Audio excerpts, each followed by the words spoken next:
جو آیت مبارکہ میں نے آپ کے سامنے تلاوت کی، اسی کے ضمن و ذیل میں کچھ معروضات آپ کے گوش گزار کرنے کی سعادت حاصل کروں گا۔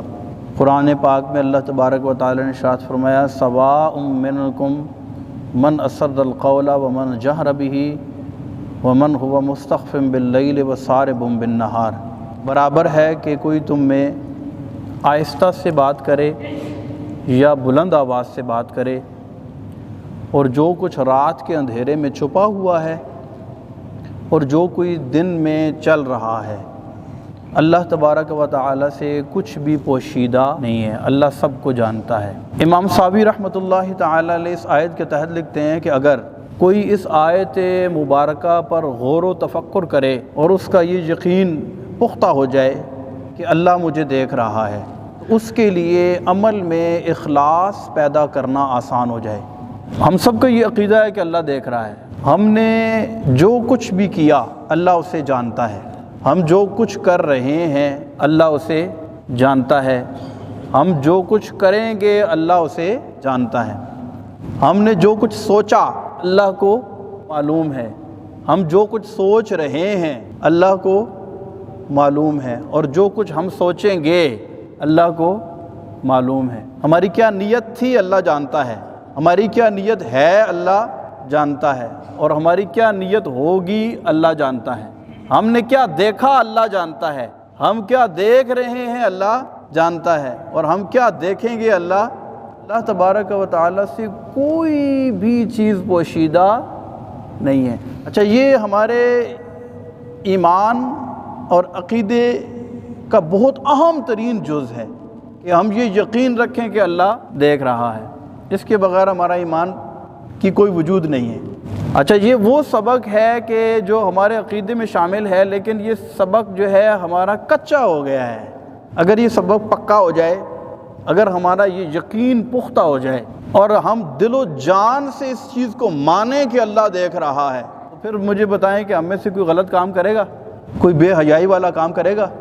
بھائی دیکھیں، خدا نخواستہ ہم میں سے کوئی ایسا کام کر رہا ہے کہ جو بے حیائی والا یا شرم والا کام ہے، یا وہ کام جس کے بارے میں ہم نہیں چاہتے کہ لوگ اسے جانیں یا کسی کو پتہ چلے۔ خدا نخواستہ ہمارے والد صاحب اچانک ہمارے سامنے آ جائیں، ہماری کیا کیفیت ہوگی؟ شرم سے پانی پانی ہو جائیں گے۔ اور اگر ہمیں پتہ ہو کہ ہمیں کوئی دیکھ رہا ہے تو ہم کبھی بھی کوئی ایسی حرکت نہیں کریں گے جو ناپسندیدہ ہے۔ تو آپ تصور کریں کہ وہ رب ہمیں ہر وقت دیکھ رہا ہے، دور کسی پہاڑ کے گہرے غار میں رات کے سیاہ اندھیرے کے اندر کالے رنگ کے سیاہ پتھر پر جو چیونٹی چلتی ہے اور اس کے چلنے سے ایک انتہائی خفیف سی لکیر بنتی ہے جس کو میں اور آپ مائکروسکوپ سے بھی نہیں دیکھ سکتے، میرا رب اسے K2 اور ماؤنٹ ایورسٹ سے بھی زیادہ واضح دیکھتا ہے۔ اگر ہمارا یہ یقین پختہ ہو جائے کہ اللہ ہمیں… اچھا، آپ کو پتہ ہے کہ آج سے اگر ہم کافی عرصہ پہلے چلے جائیں تو اس کی نسبت آج جتنے بھی اہم مقامات ہیں، سینسٹیو پلیسز ہیں، امپورٹنٹ جو جگہیں ہیں، ایئرپورٹ دیکھ لیں، ریلوے اسٹیشن دیکھ لیں، بڑے بڑے مارٹس دیکھ لیں، اور بڑی بڑی جگہیں، اب تو مساجد کے اندر بھی CCTV لگائے جاتے ہیں، کیمراز روڈوں کے اوپر بھی لگے ہوئے ہیں، موٹر وے کے اوپر کیمراز لگے ہوتے ہیں۔ اس کیمرے کی کنڈیشن تھوڑی وہ اور زیادہ سینسٹیو کیمرہ ہوتا ہے کہ جو دور سے آتی ہوئی گاڑی کی سپیڈ نوٹ کر لیتا ہے کہ کتنی سپیڈ پہ گاڑی آ رہی ہے۔ کیمرہ جہاں پر لگا ہو اور جہاں پر کیمرہ نہ لگا ہو، کرائم ریشو میں فرق آتا ہے؟ بھئی مجھے پتہ ہے کہ یہاں پر کیمرہ لگا ہوا ہے اور یہاں پر کیمرہ نہیں لگا ہوا۔ جو چور ہے، جو چیٹر ہے، جو ڈاکو ہے، جس نے وہاں سے چوری کرنی ہے، تو وہ کون سی جگہ کا انتخاب کرے گا؟ جہاں کیمرہ لگا ہوا ہے یا جہاں کیمرہ نہیں لگا ہوا؟ جہاں کیمرہ نہیں لگا ہوا، کیونکہ کیمرے والی جگہ پر اس کی ساری حرکات و سکنات کیچ ہو رہی ہیں، نوٹ ہو رہی ہیں، سیو ہو رہی ہیں، ریکارڈ ہو رہی ہیں۔ وہ ڈرے گا، یار میں یہاں پر واردات نہ کروں کیونکہ میں ریکارڈ میں آ جاؤں گا، میری پکڑ ہو جائے گی، میں پکڑا جاؤں گا۔ تو کیمرے والی جگہ سے ہم ڈرتے ہیں۔ اچھا، یہ کیمرے جو CCTV لگائے جاتے ہیں نا، یہ کیا کرتا ہے؟ یہ عام طور پر ہماری آواز ریکارڈ نہیں کرتا، ہماری صرف حرکات کو نوٹ کرتا ہے کہ ہم ادھر گئے ہیں، یہاں پر ہم نے ہاتھ لگایا ہے، جو کچھ کیا ہے ہماری موومنٹ کو وہ ریکارڈ کرتا ہے۔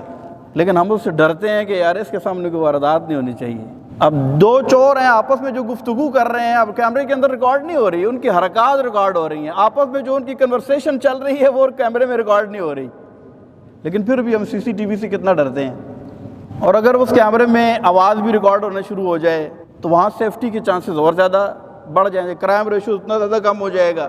اور وہ کیمرہ جو آپ کو جیسے باہر سے آپ کی حرکات و سکنات نوٹ کر رہا ہے، اسی طرح آپ کے اندر کی حرکات و سکنات، آپ کی سوچ، آپ کی نیت اور آپ کے دل پر سے گزرنے والے خطرات کو بھی اگر ریکارڈ کر رہا ہو، پھر کوئی بندہ وہاں پر جا کے جرم کرے گا؟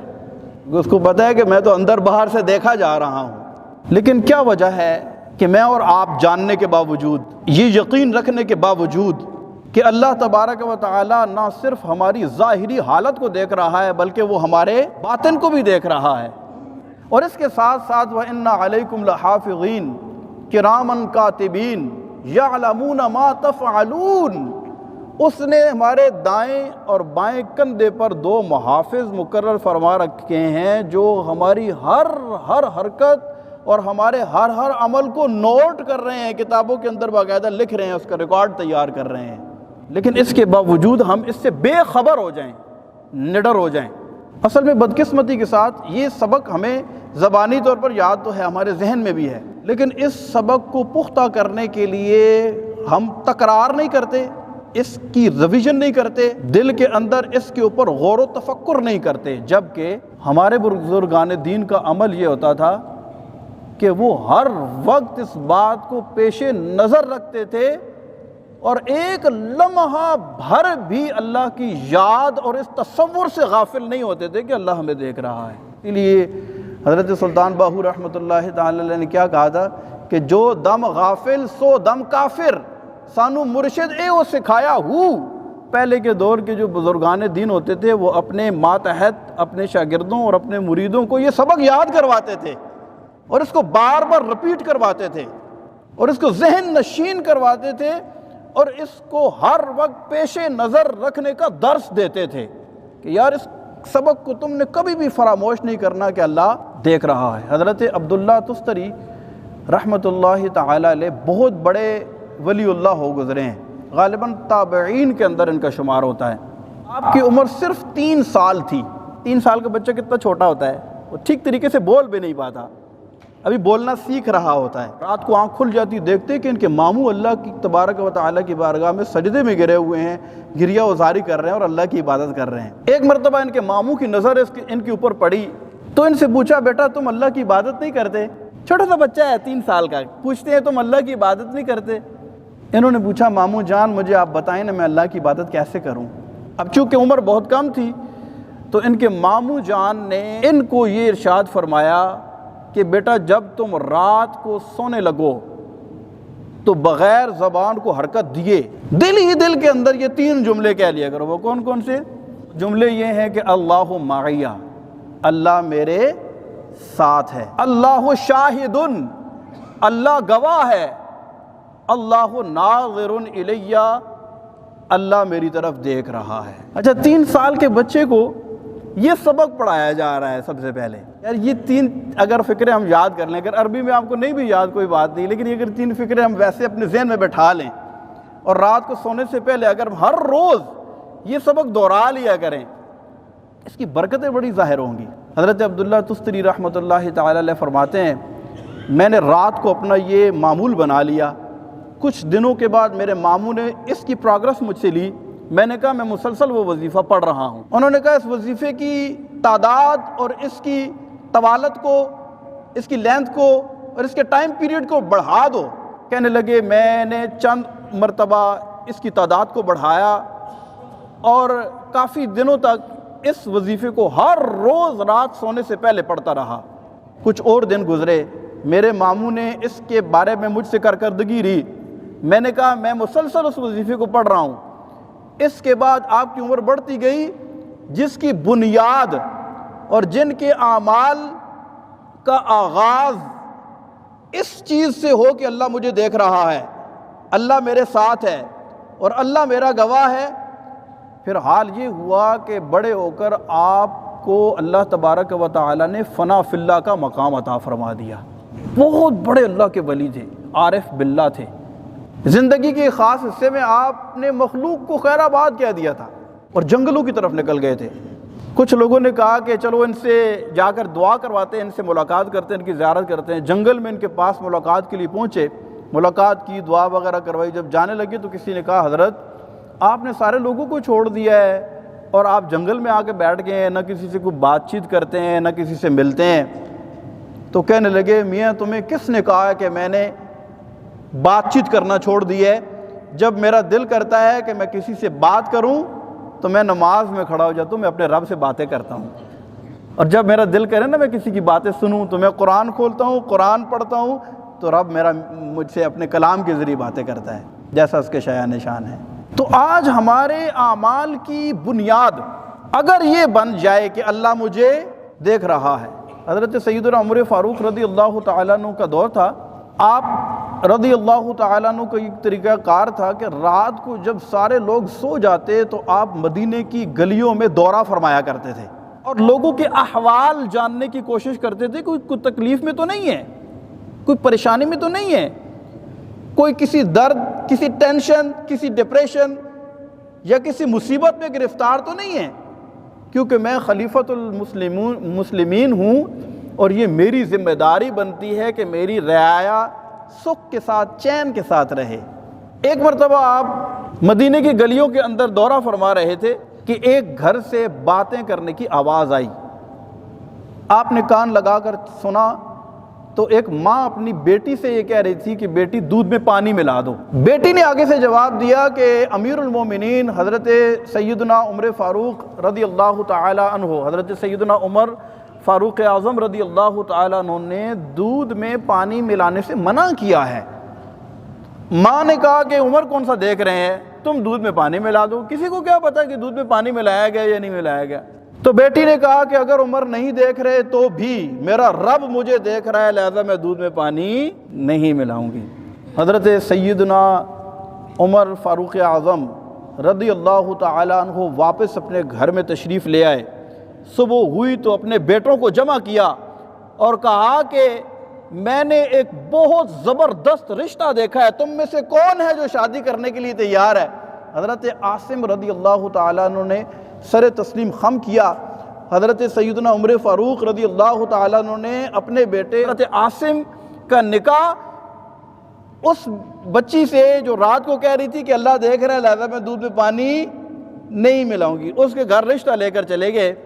حضرت عاصم کا نکاح اس بچی سے ہوا، اس لڑکی سے ہوا، ان سے آگے ایک بیٹی پیدا ہوئی، پھر ان سے جو آگے بیٹا پیدا ہوا اس کا نام تھا حضرت عمر بن عبدالعزیز رحمۃ اللہ تعالی علیہ، جو مجدد وقت تھے۔ یعنی آپ اندازہ کریں کہ اللہ تبارک و تعالی ایک سچ اور اس عقیدے کی پختگی کے پیش نظر اور خوف خدا کی وجہ سے آنے والی نسلوں میں بھی ایسی ایسی شخصیات پیدا فرماتا ہے کہ رہتی دنیا تک ان کا نام برقرار رہتا ہے۔ آج اگر میں اور آپ اپنے کردار کے اوپر غور کریں، رشوت لیتے ہوئے یا رشوت دیتے ہوئے، سود کا لین دین کرتے ہوئے، چوری کرتے ہوئے، ڈاکہ ڈالتے ہوئے، ماں باپ کا دل دکھاتے ہوئے، نمازیں قضا کرتے ہوئے، شراب پیتے ہوئے، بدکاری کرتے ہوئے، اگر ہمارا یہ تصور پختہ ہو کہ اللہ مجھے، خدا نہ خواستہ اگر شراب پیتی ہوئی جس بندے کا یہ پختہ یقین ہو کہ اللہ مجھے دیکھ رہا ہے وہ شراب پیے گا، تو اللہ تبارک و تعالی